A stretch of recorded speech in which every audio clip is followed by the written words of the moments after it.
Hello बच्चा लोग, this is Gopal sir and welcome to Edu Boosters. यह class BSc second year third semester का है, जो एक वीडियो हमने दे दिया है ऑलरेडी, आप लोग देख सकते हैं। उसमें हमने जीन स्ट्रक्चर के बारे में बता दिया है। अब यह वीडियो रहेगा आरएनए पॉलीमरेज के बारे में। यह जो जूलॉजी का हम पेपर पढ़ा रहे हैं उसमें फर्स्ट यूनिट है बेटा, थर्ड सेमेस्टर का फर्स्ट यूनिट, जिसमें एक वीडियो मिल चुका है। यह दूसरा लेक्चर होगा आरएनए पॉलीमरेज का। चलिए, आरएनए पॉलीमरेज का यह पहला लेक्चर है और इसी में हम कंप्लीट कर देंगे। अब जो भी वीडियो आपको मिलेगा कंप्लीट लेक्चर मिलेगा, छोटा छोटा वीडियो बना के कोई फ़ायदा नहीं है। जो भी यूनिट से हम टॉपिक उठाएंगे उसको एक वीडियो में कंप्लीट करेंगे। 20 मिनट 30 मिनट या 45 मिनट तक का क्लास रहेगा, जैसे आप लोग कॉलेज में अपने क्लास लेते हैं, कोचिंग में लेते हैं, सेम उसी ढंग से। क्योंकि देखो, हम कंप्लीट नहीं पढ़ाएंगे तो आपको कोई फ़ायदा नहीं है पढ़ के। छोटा छोटा वीडियो पढ़ाएंगे, सेगमेंट में रह जाएगा नॉलेज भी। इसलिए पूरा पढ़िए, कंप्लीट नोट्स भी आप बना सकते हैं। और ये मैटर जितना अब हम दे रहे हैं ये परफेक्ट रहेगा, आप एग्जाम में भी जाके लिख सकते हैं, इससे नोट्स भी बनाइए। चलिए बात करते हैं आरएनए पॉलीमरेज की। तो पहले हम जान लें कि ये है क्या। पर्टिकुलर इसकी अगर हम बात करें तो ये क्या होता है कि जैसे हम डीएनए ट्रांसक्रिप्शन, रेप्लिकेशन, इन सब में जब हम देखते हैं कि डीएनए आगे अपना फॉर्म कैसे चेंज कर रहा है, तो वहाँ पे हेल्प लेता है किसी एंजाइम का। जिस एंजाइम का हेल्प लेता है उसे होलो एंजाइम बोलते हैं, और उसी का नाम क्या है? RNA polymerase. RNA polymerase first, second, third, fourth, fifth इस फॉर्म में आप देखेंगे, जो कि प्रोकैरियोट और यूकैरियोट में भी देखा जाता है।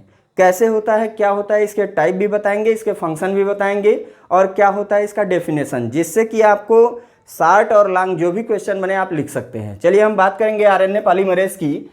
इन the process of protein synthesis, ध्यान देना कि अगर हम प्राइमरी स्टेप बोलें या फर्स्ट स्टेप बोलें तो क्या होता है प्रोटीन सिंथेसिस की अगर हम बात कर रहे हैं। इन the process of protein synthesis the transfer of genetic information. ये बात ध्यान दीजिएगा कि प्रोटीन सिंथेसिस में जो जेनेटिक इंफॉर्मेशन ट्रांसफर होता है कहाँ से कहाँ तक, ये भी देखिएगा, डीएनए टू एमआरएनए।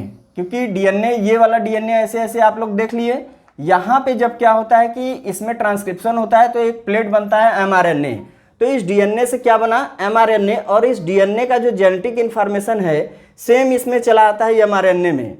और यहाँ पे कैसे ये मालूम चलता है? प्रोटीन सिंथेसिस से पता चलता है। इसी प्रोसेस को क्या बोलते हैं? ट्रांसक्रिप्शन। फिर से हम बता देंगे, in the process of protein synthesis the transfer of genetic information. जो जेनेटिक इन्फॉर्मेशन ट्रांसफर होती है फ्रॉम कहाँ से? DNA to mRNA is called transcription. इसको तो हम क्या बोलेंगे कि प्रोटीन सिंथेसिस में जो जेनेटिक इंफॉर्मेशन ट्रांसफर होती है डीएनए से एमआरएनए में, इसको हम बोलते हैं ट्रांसक्रिप्शन। लेकिन विच मेडिएटेड, यहाँ पे जो रोल निभा रहा है, विच मेडिएटेड बाय एन, किसके द्वारा? By an important holo enzyme. एक इंपॉर्टेंट होलो एंजाइम का जो ये रोल निभा रहा है, कौन है? Called RNA polymerase. उसी को हम क्या कहेंगे? RNA polymerase. यानी ट्रांसक्रिप्शन में जो हेल्प करता है एंजाइम, उसी को हम कहेंगे आरएनए पॉलीमरेज। और आरएनए पॉलीमरेज इज आल्सो, ध्यान देना, RNA polymerase is also required for the synthesis. किसके लिए? सिंथेसिस। ये जो आरएनए पॉलीमरेज है ये किसके लिए रिक्वायर होता है? ये टीआरएनए के लिए, एमआरएनए के लिए, आरआरएनए के लिए and others type of RNA जो बनते हैं उसके लिए इसका रोल होता है आरएनए पॉलीमरेज का। बात हम आगे करेंगे बेटा। आरएनए पॉलीमरेज इज, ये है क्या? RNA polymerase is DNA dependent और डीएनए डायरेक्टेड पॉलीमरेज। यानी जो आरएनए पॉलीमरेज है ये डीएनए डिपेंडेंट होगा या तो डीएनए डायरेक्टेड, यानी डीएनए के द्वारा ही इसको करवाया जाएगा, जो भी कार्यक्रम ये करेगा। कैसे करेगा, क्या करेगा, ये देख लीजिए। डीएनए डायरेक्टेड अगर है, हम बात करें अगर डीएनए डायरेक्टेड, तो डायरेक्टेड बाय डीएनए, यानी वह आरएनए पॉलीमरेज है, लेकिन उसको आदेशित कौन कर रहा है कि जाके आप काम करो? वो डीएनए डायरेक्टेड, डीएनए के द्वारा डायरेक्टेड किया जा रहा है। डीएनए डिपेंडेंट का मतलब क्या है? जो डिपेंड हो अपन किस पे? डीएनए पे। यानी ये आरएनए पॉलीमरेज डायरेक्टेड भी होता है डीएनए से और डिपेंडेंट भी होता है किस पे? डीएनए पे। अगर हम नेक्स्ट पॉइंट की बात करें, डीएनए डिपेंडेंट आरएनए पॉलीमरेज, अगर कहीं आप लोग पढ़ लिए कि डीएनए डिपेंडेंट आरएनए पॉलीमरेज, तो वो क्या होता है? वो क्या करता है कि डीएनए से आरएनए को बनाता है। डीएनए डिपेंडेंट आरएनए पॉलीमरेज क्या करता है, डीएनए से आरएनए को बनाता है। यह कहाँ देखने को मिलेगा बेटा, यह मिलेगा आपको ट्रांसक्रिप्शन में। देखो हम सारे इंपॉर्टेंट पॉइंट जो कि आपको बुक में भी नहीं मिल पाएंगे, भाई कई बुक सर्च करेंगे वहां पे पाएंगे, उन सबका कलेक्शन हम आपको पढ़ा रहे हैं जिससे आपका टॉपिक एकदम क्लियर हो जाए। अब डीएनए डिपेंडेंट डीएनए पॉलीमरेज, हमने क्या बोला, DNA dependent RNA polymerase transcription में। डीएनए डिपेंडेंट डीएनए पॉलीमरेज कहाँ देखने को मिलेगा, जिसमें डीएनए से डीएनए बनता हो। ये रेप्लिकेशन में आप देखेंगे कि डीएनए से डीएनए बनना है।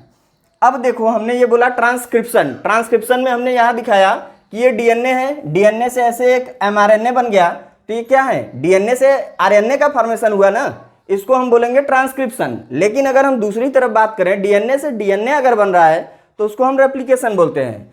अगर हम बात करें नेक्स्ट पॉइंट की, तो आरएनए डिपेंडेंट डीएनए पॉलीमरेज क्या है, आरएनए डिपेंडेंट डीएनए पॉलीमरेज क्या है, इसमें आरएनए से क्या बनता है, डीएनए बनता है, जहां पे रिवर्स ट्रांसक्रिप्शन देखने को मिलता है। ठीक है, अब ध्यान देना, अब आपके माइंड में आएगा सर ये तो बता दिए, क्या इसमें आरएनए डिपेंडेंट आरएनए पॉलीमरेज भी होगा? हाँ होगा, ये वायरस के केस में मिलता है, रिट्रोवायरस में आपको देखने को मिलेगा। उसको हमने नहीं दिखाया, इतना देख लीजिए बहुत है, ये पॉइंट एकदम करेक्ट है, बस इतना ही आपको देना है। इसके बाद और टाइप भी आपको मिलेगा, वो भी आप लिख लीजिएगा।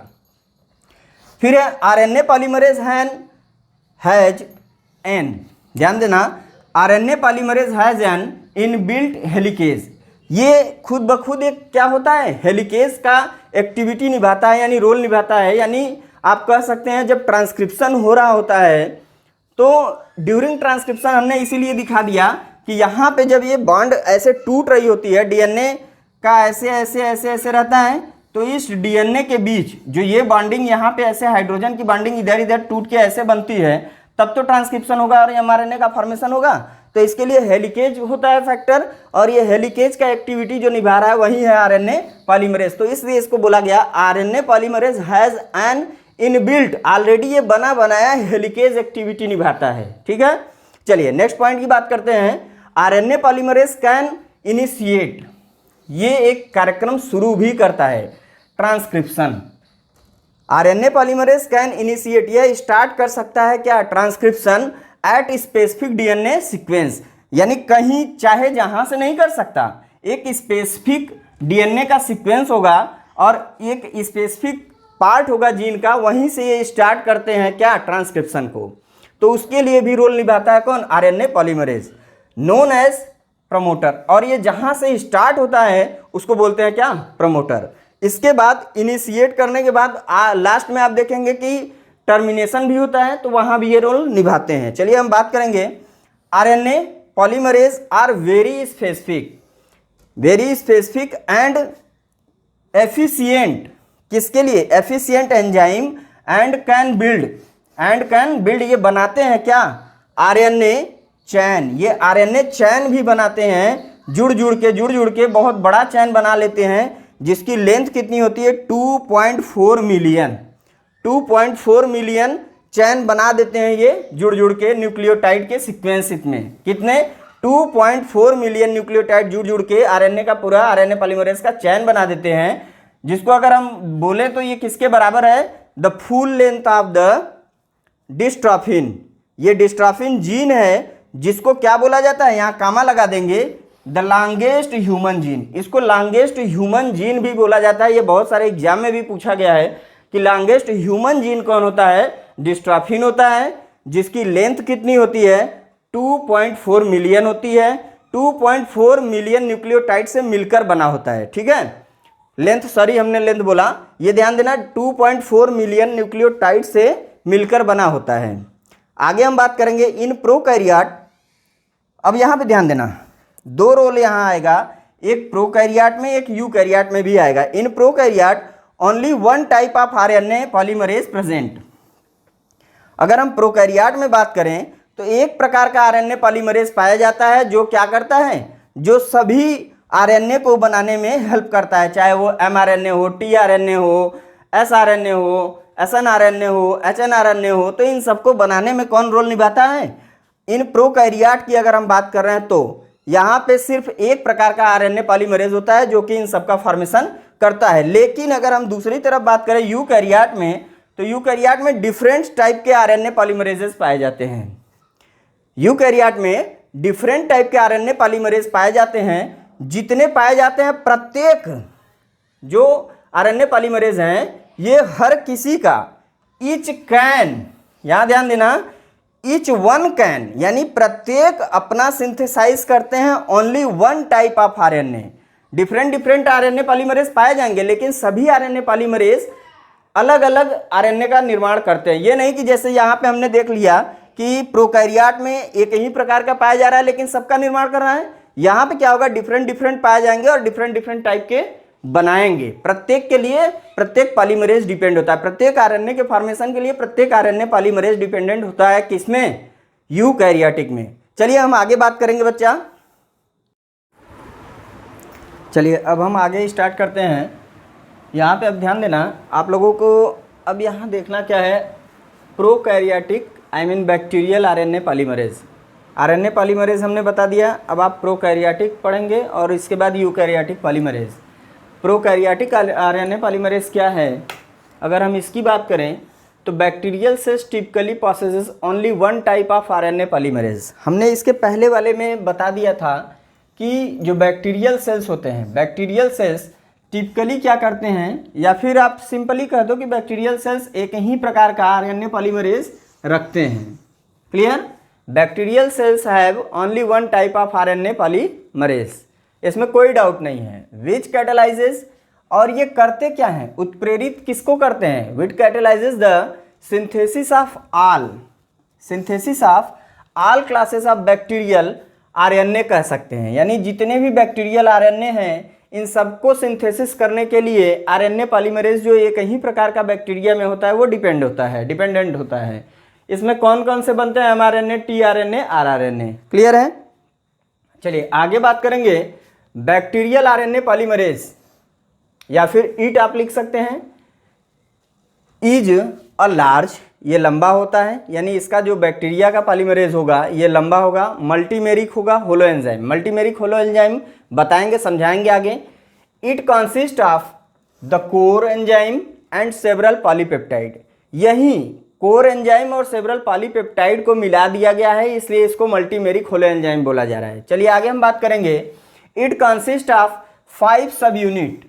5 सब यूनिट, जो यहाँ पे कोर एंजाइम की बात हो रही है इसी में से ये ऐड होके आएगा। अभी 5 सब यूनिट की अगर हम बात करें तो इंडिविजुअल एक की बात कर रहे हैं, individual polypeptide chain that make up the core enzyme, जो कि बनाता क्या है? कोर एंजाइम बनाता है। इट कंसिस्ट ऑफ 5 सब यूनिट, 5 सब यूनिट जो कि क्या बनाते हैं? Core enzyme. कोर एंजाइम क्या होता है आगे आप पढ़ेंगे तो इसमें आपको मिल जाएगा। यहाँ पे हमने लिखा है ये कोर एंजाइम क्या है?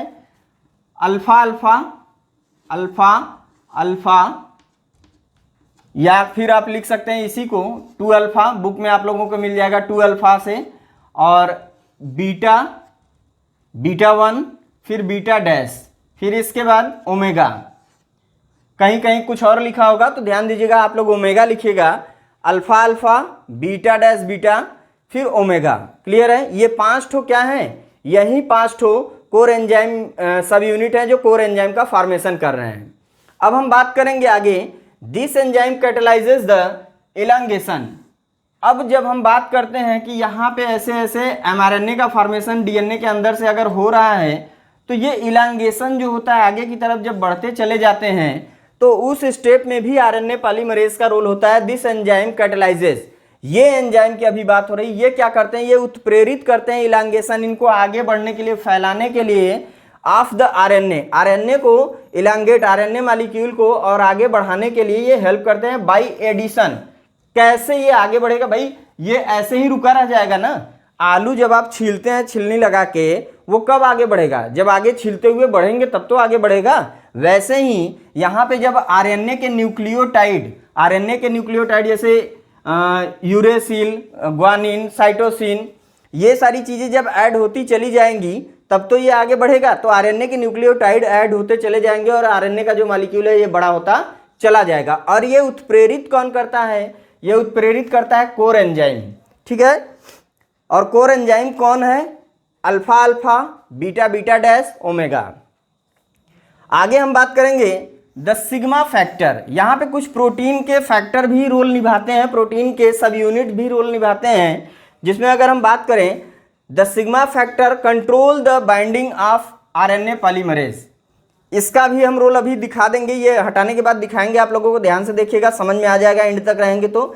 The sigma factor control the binding of RNA polymerase to the promoter. ये सिग्मा फैक्टर का सबसे बड़ा रोल होता है बेटा। कैसे होता है ये हम अभी समझा दे रहे हैं।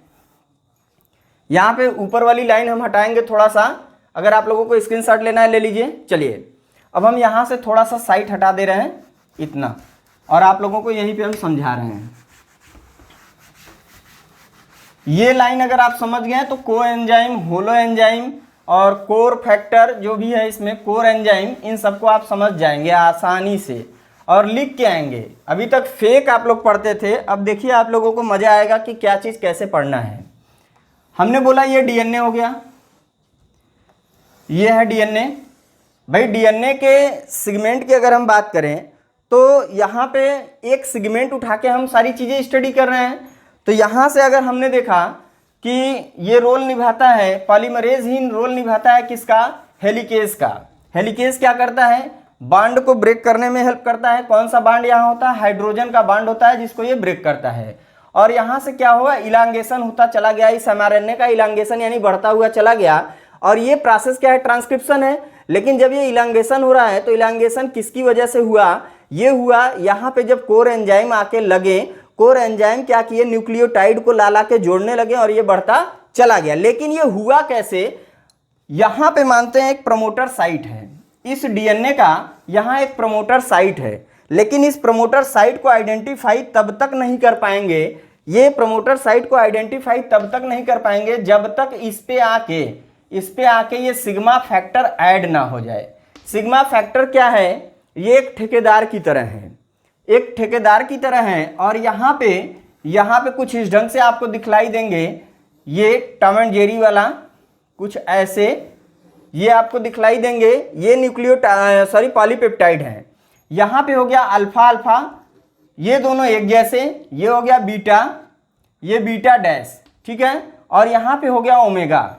जब ये आता है, जब ये सिग्मा फैक्टर यहाँ पे आएगा, तुरंत इन लोगों से काम चालू हो जाएगा। यानी जब देखते हो ठेकेदार आते हैं तो वर्कर अपना काम और तेजी से करने लगते हैं और स्टार्ट कर देते हैं। तो वैसे ही ठेकेदार आएगा, इन सबको समझा दिया, ये काम चालू करने लगेंगे। और न्यूक्लियोटाइड जब ऐड होने शुरू हो जाएंगे, जब ये देखेगा काम चल रहा है अच्छे से, तो ये सिग्मा फैक्टर यहाँ से क्या हो जाएगा, रिमूव हो जाएगा। ये ध्यान देना, सिग्मा फैक्टर यहाँ पे आता है, ये कोर एंजाइम को बताता है और ये क्या करते हैं, इनिशिएट करा देंगे ट्रांसक्रिप्शन को। और इनिशिएट कराएंगे तो यहाँ पे न्यूक्लियोटाइड क्या होगा, ऐसे ऐसे ऐड होना शुरू हो जाएगा। जब ऐड होना न्यूक्लियोटाइड शुरू कर देगा तो ये सिग्मा फैक्टर यहाँ से रिमूव हो जाएगा। लेकिन वहीं पे अगर हम बात करें विदाउट किसके, अगर विदाउट बात करें किसकी, विदाउट सिग्मा फैक्टर की, अगर सिग्मा फैक्टर ही ना हो किसी बैक्टीरियल में, बैक्टीरियल डीएनए ट्रांसक्रिप्शन के समय सिग्मा फैक्टर ही ना आए तो ये वर्क नहीं करेंगे और काम आगे नहीं बढ़ेगा। तो इसके बिना ये पॉसिबल भी नहीं है। तो सिग्मा फैक्टर सिर्फ आता है, यहाँ पे काम चालू कराता है और चला जाता है। सिग्मा फैक्टर आएगा, ये क्या करेंगे, कोर एंजाइम अपना कार्यक्रम चालू कर देंगे। अब कैसे आगे हम पढ़ेंगे ये भी ध्यान देना। सिग्मा फैक्टर और इस कोर एंजाइम दोनों को अगर मिला दें, इन दोनों को मिला के हम बोलते हैं क्या, होलो एंजाइम। इन दोनों को मिला के हम क्या बोलते हैं, होलो एंजाइम। अगर हम बात करें सिर्फ एक की, यहां पे अगर हम सिर्फ इनकी बात करें तो इनको हम क्या बोलते हैं, कोर एंजाइम। इनको हम बोलते हैं core enzyme,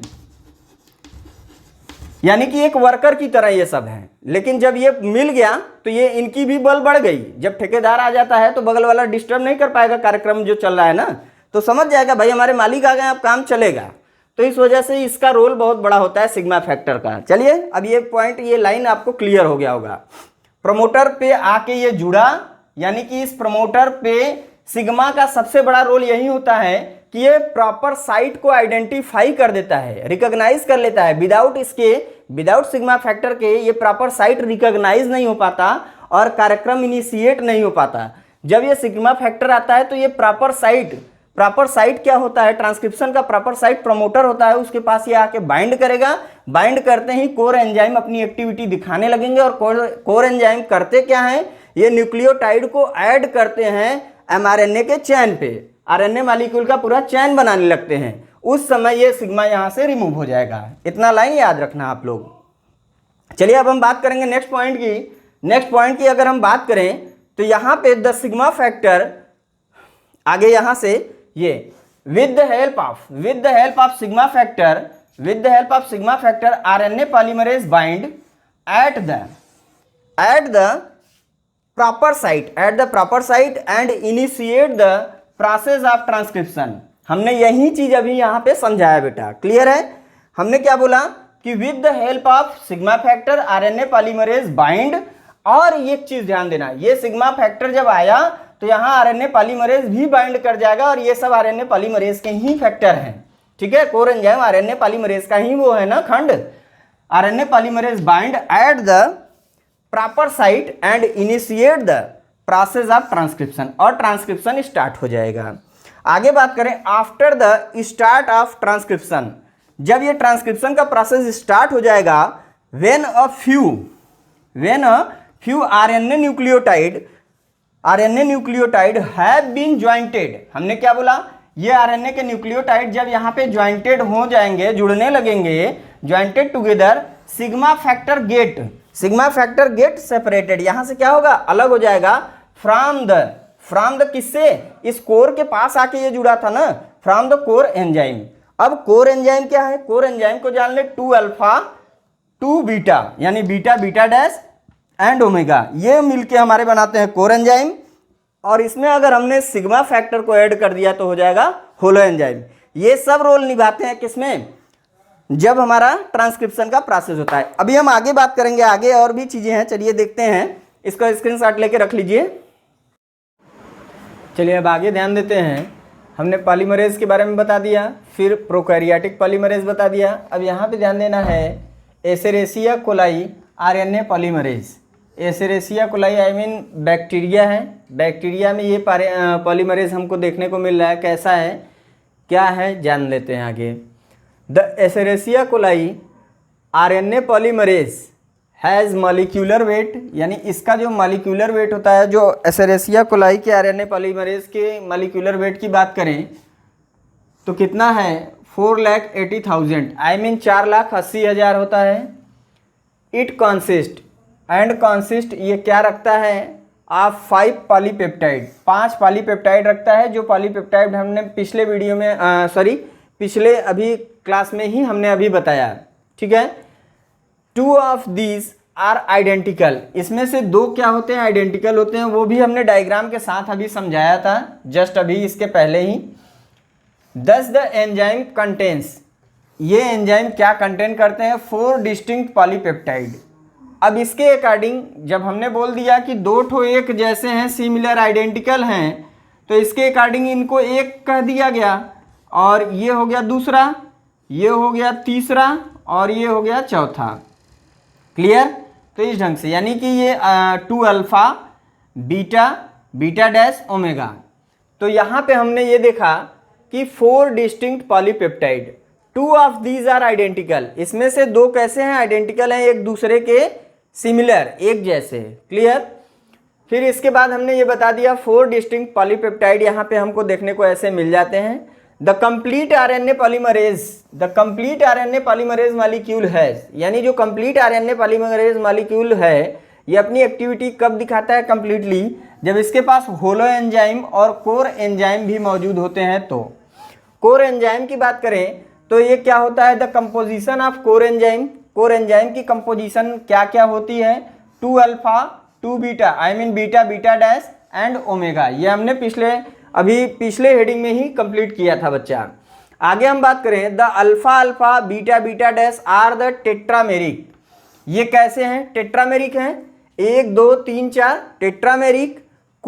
tetrameric core and responsible, और ये रिस्पॉन्सिबल किसके लिए होते हैं, फॉर द आरएनए सिंथेसिस के लिए ये टेट्रामेरिक कोर रिस्पॉन्सिबल होते हैं। अभी आप लोगों ने पिछले हेडिंग में पढ़ा होगा मल्टीमेरिक का मतलब ही यही था कि अल्फा अल्फा बीटा फिर ओमेगा ये सब देखने को मिल रहे थे, इसलिए मल्टीमेरिक बोला गया। तो वहां से ये है the tetrameric core and responsible the क्या है the tetrameric core and responsible for RNA synthesis. किसके लिए? आरएनए सिंथेसिस के लिए। Beta unit are larger. यहां ध्यान देना, ये कैसे लार्जर है वो भी हमने डायग्राम में बताया था, अभी फिर बताएंगे। Larger than the alpha unit.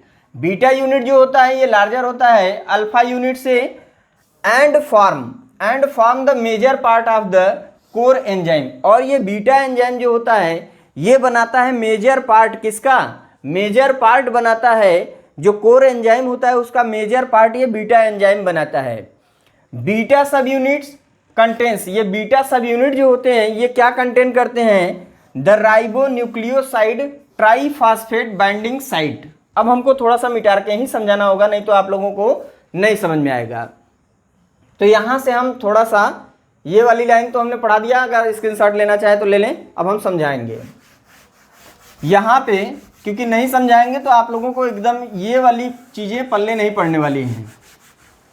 देखिए बेटा, वीडियो लंबा होगा, इसके लिए ये मत सोचिए कि आप लोग अपना पढ़ाई नुकसान करें प्लीज। हम ये जानते हैं लोग वीडियो क्यों छोटा छोटा देने लगे हैं, क्योंकि आप लोग क्या करते हैं कि देखते ही नहीं, तो सबका यही हुआ हाल है कि सब छोटा छोटा वीडियो दे देंगे। लेकिन आप ये बताओ, कोई भी क्लास इतना अगर समझने वाला है और 5 मिनट में कंप्लीट हो जाएगा? कभी नहीं होगा, फंस जाओगे। बात समझो, नॉलेज रखो। एमएससी करना है आपको, बीएससी के बाद एमएससी करना है या किसी और फील्ड में जाना है, तो ये सब नॉलेज होना चाहिए। आप किस लिए पढ़ाई कर रहे हो? नॉलेज के लिए ना।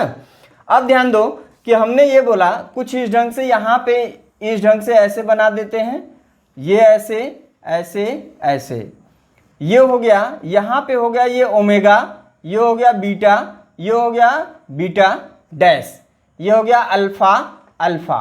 ये दोनों क्या है? आइडेंटिकल हैं। ये दोनों क्या हैं? इनसे यानी सबसे ये कह दो तो बीटा वाले क्या हैं? बड़े हैं, लार्जर इन साइज अल्फा से। यहां पे यही लाइन हमने बोला कि ये ध्यान देना, beta unit are larger than alpha unit. Beta जो है दिखलाई दे रहा है, ये बीटा ये बड़ा है ना, अल्फा से बड़ा है, दिखलाई दे रहा है ना। और इस बीटा के पास, इस बीटा 1 के पास अगर हम बात करें तो ये क्या होता है? इसके पास बाइंडिंग साइट होता है। ये जो बीटा फर्स्ट है, बीटा फर्स्ट की अगर हम बात करें, बीटा 1 की बात करें, सब unit contains ribo nucleoside triphosphate binding site. अब आपके माइंड में आ रहा होगा कि कहीं ये मिसप्रिंट है, गलत है, तो आपको एक बात बता दे बेटा, ये आप लोगों ने नहीं पढ़ा होगा तो आप पढ़ लीजिए। एडिनोसिन जैसे रॉ मटेरियल, आप डीएनए में जब पढ़ेंगे कि रॉ मटेरियल कौन सा है, तो उसमें क्या होता है?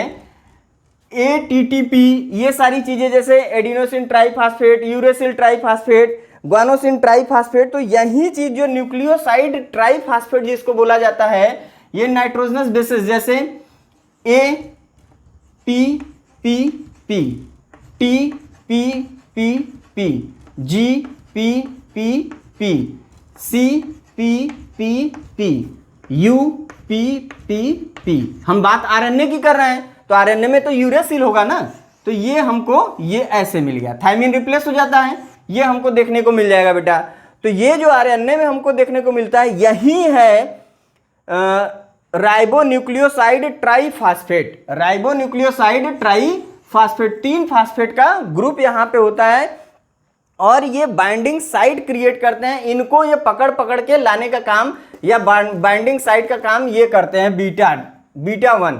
जबकि बीटा डैश जो होता है ये डीएनए का जो ऐसे बना हुआ फॉर्म है, डीएनए का ऐसे, तो एक होता है ये वाला हो गया नॉन टेम्पलेट रीजन, ये हो गया टेम्पलेट रीजन। इसको अगर हम टेम्पलेट रीजन बोल दें तो यहाँ पे ये बाइंडिंग साइट का काम ये करता है। तो ये दोनों चीजें ध्यान देना। एक हो गया किसके लिए, यानी न्यूक्लियोसाइड ट्राईफॉस्फेट बाइंडिंग साइट का काम करता है, और दूसरा जो होता है ये बीटा डैश जो है कंटेन्स करता है डीएनए टेम्पलेट रीजन पे बाइंडिंग साइट का। चलिए अगर हम बात करें आगे, सिग्मा फैक्टर, एक फैक्टर यहां से 1 फैक्टर हम ये भी ले सकते हैं, एक फैक्टर ये, और sigma factor is involved only in the initiation of transcription, यानी कि ओमेगा फैक्टर और ये सिग्मा फैक्टर इन्वॉल्व हो जाते हैं किसमें? इनिशिएशन ऑफ ट्रांसक्रिप्शन में, ट्रांसक्रिप्शन के इनिशिएशन में। भाई यहां से अब हमारा ये हम अब हटा दें, ये आप समझ गए होंगे तो इसको हटाएं। अब ध्यान देना, अब सारी चीजें हटा के हम देखो, समझोगे तभी आगे सब चीज आएगा बेटा।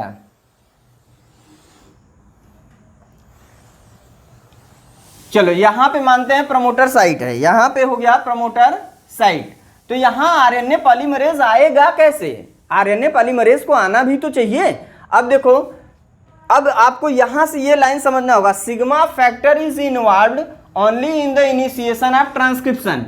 जब ये सिग्मा फैक्टर यहां पे आया, आरएनए पॉलीमरेज को बुला लिया, आरएनए पॉलीमरेज आ गया, ये सभी तीनों यहां पे मौजूद थे। ये हो गया अल्फा अल्फा, यहां पे ये हो गया बीटा 1, ये बीटा डैश, ये ओमेगा।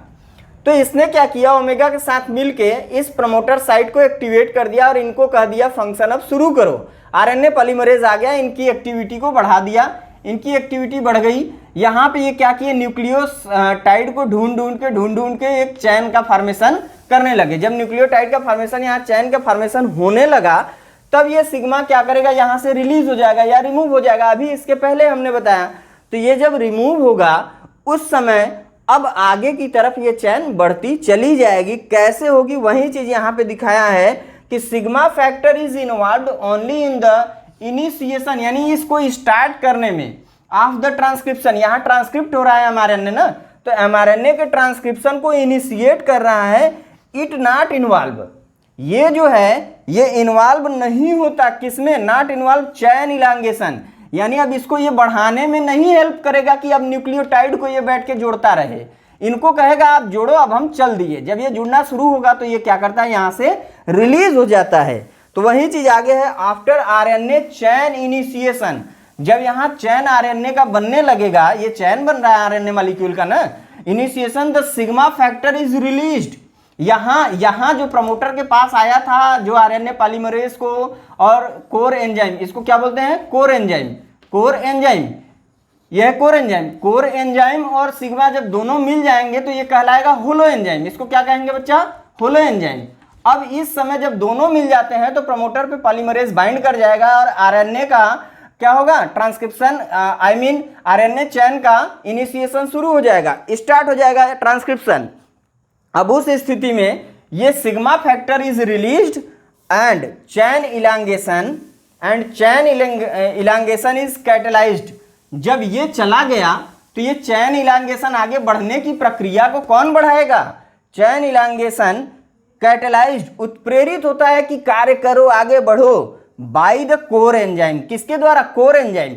अब इस कोर एंजाइम में कौन कौन एक्टिवेट होगा, alpha alpha beta beta dash. ध्यान देना, इसमें कौन इन्वॉल्व होगा, यही टेट्रामेरिक जिसको हम बोल रहे थे अल्फा अल्फा और बीटा बीटा डैश। क्लियर है बच्चा, ओमेगा का रोल यहां नहीं है अभी।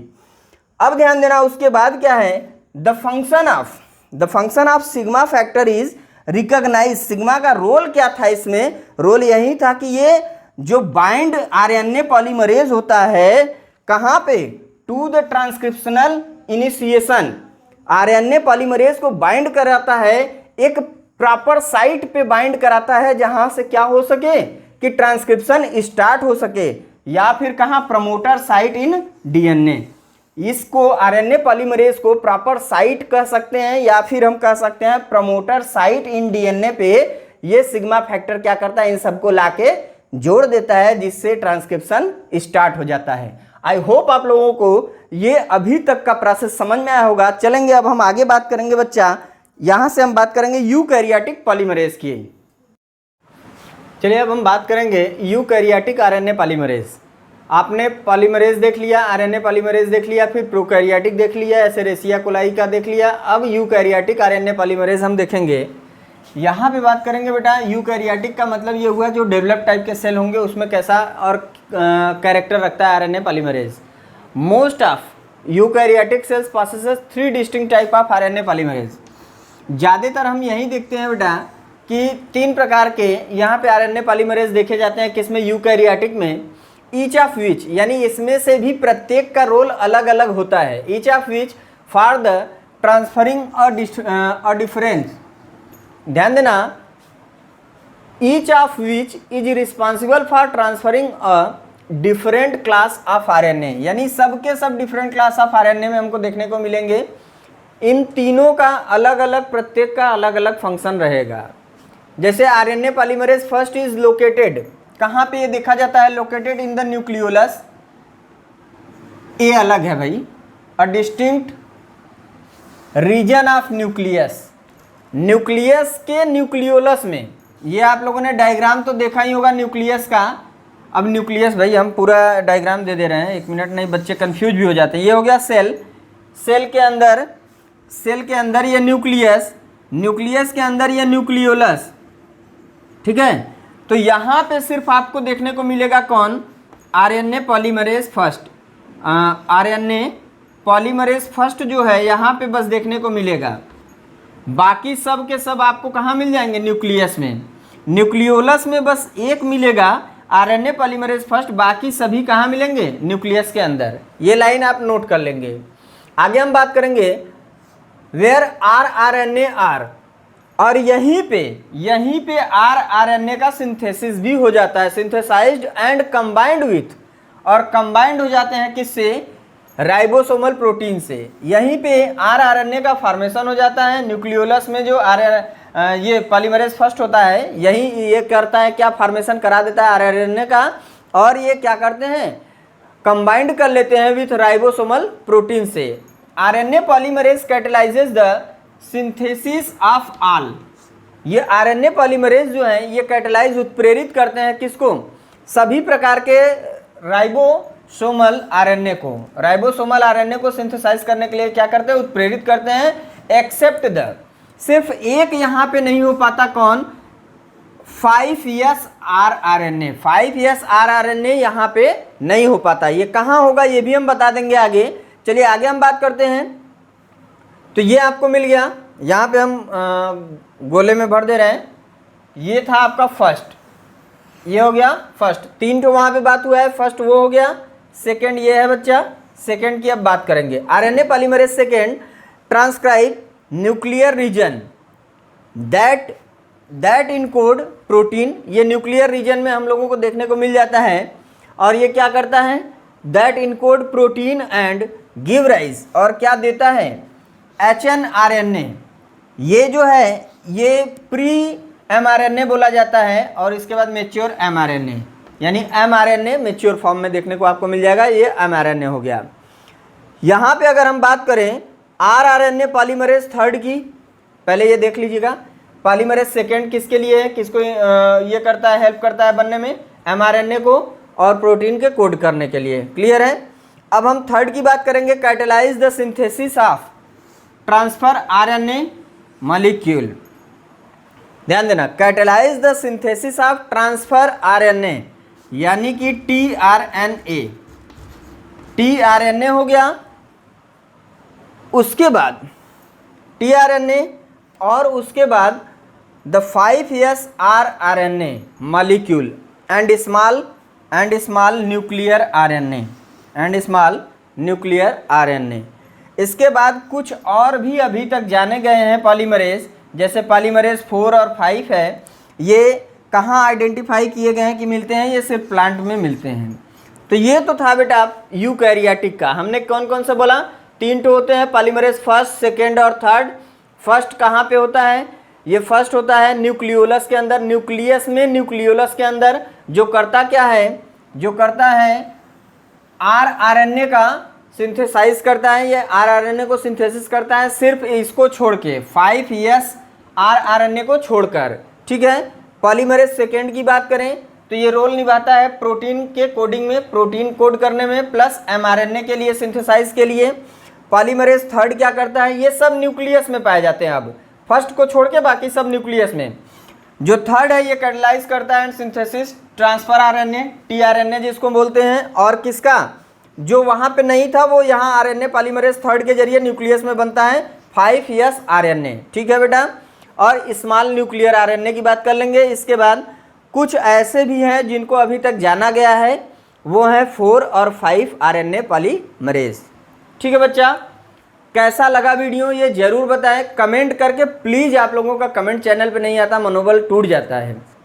आप कमेंट करेंगे, हम एक एक यूनिट का समझ लो, जो आप कोचिंग में लेक्चर जैसा नहीं पाते होंगे उससे बेहतरीन देंगे, क्योंकि हमने अपने कोचिंग में पढ़ाया है, कॉलेज में पढ़ाया है, तो हम जानते हैं बच्चों को कितना मैटर देना चाहिए बीएससी में लिखने के लिए। तो आपको क्या लिखना है, क्या पढ़ना है, कहाँ से पॉइंट आनी चाहिए, हम सब समझाएंगे। लेकिन इसके लिए आप लोग बस एक काम करिए, हम सब्सक्राइब के लिए नहीं बोलेंगे, कोई दिक्कत नहीं, मत करिए, लेकिन वीडियो पूरा एंड तक देखा करिए, नोट्स बनाइए, कॉपी पेन लेके बैठिए। वीडियो अच्छा लगे तो लाइक कर दीजिएगा और कमेंट करके बताइए, अगर अच्छा लगे तो बताइए, अगर बुरा लगा है वो भी बताइए कमेंट करके कि सर यहाँ पे प्रॉब्लम है। बाकी thank you for watching my video, इतने देर तक बने रहने के लिए।